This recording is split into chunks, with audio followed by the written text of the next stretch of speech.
वळूया पुढच्या बातमीकडे। माकपचे डहाणूचे आमदार विनोद निकोले हे शिवसेना ठाकरे गटाच्या आमदारांसोबत आयटीसी ग्रँड इथे पोहोचलेले आहेत। ठाकरे गटाच्या आमदारांसोबत आयटीसी ग्रँड मध्ये ते आहेत। आमदार विनोद निकोले ठाकरे गटांसोबत आहेत। तर ही दृश्य आपण पाहतोय। माकपचे डहाणूचे आमदार विनोद निकोले हे शिवसेना ठाकरे गटाच्या आमदारांसोबत आयटीसी ग्रँड मध्ये पोहोचलेले आहेत। ठाकरे गटाच्या आमदारांसोबत आयटीसी ग्रँड मध्ये ते दाखल झालेले आहेत। हे दृश्य आपण पाहतोय साम टीव्हीच्या माध्यमातून। आमदार विनोद निकोले हे ठाकरे गटासोबत आहेत।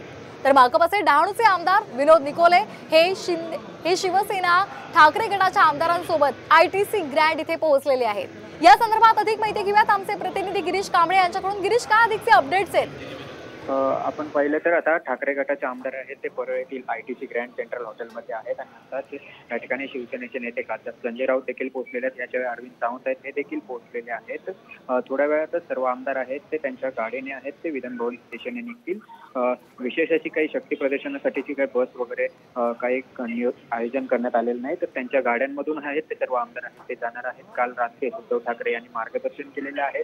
आदित्य ठाकरे देखील आमदारांसोबत होते, त्यामुळे आता या ठिकाणी आता नाश्ता या केल्यानंतर एकत्रित या ठिकाणी हा नाश्ता